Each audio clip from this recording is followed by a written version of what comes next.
अस्सलाम वालेकुम व्यूवर्स। आज हम बात करेंगे कान में दर्द या इन्फेक्शन के हवाले से। कान में दर्द बड़ों बच्चों के लिए खासा तकलीफदेह हो सकता है। ये कान में किसी इन्फेक्शन की वजह से भी हो सकता है, या जमी हुई मैल की वजह से भी हो सकता है। और दर्द और इन्फेक्शन दूर करने के लिए मुख्तलिफ दवाएं इस्तेमाल की जाती हैं।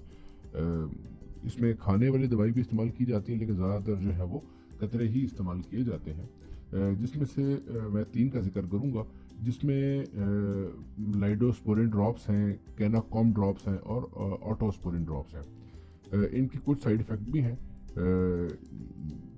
लेने के बाद आपको ये फीलिंग आ सकती है कि आप ऊँग रहे हैं, या नींद तारी हो जाना, या हाथ या पाँव में चुभन या सनसनाहट हो सकती है।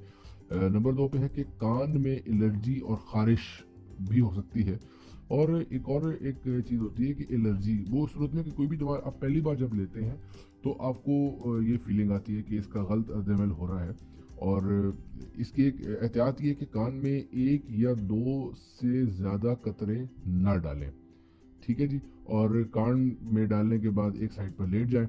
और अगर दवा से एलर्जी हो जाती है तो फ़ौरन अपने डॉक्टर से रुजू करें। Thank you very much. और हाँ, एक चीज़ और कि मैं इसकी जो भी मज़ीद एहतियात हैं और जो अहमियत है वो मैं डिस्क्रिप्शन में डाल दूंगा, तो आप वहाँ से चेक कर सकते हैं। Thank you very much. Allah हाफिज़।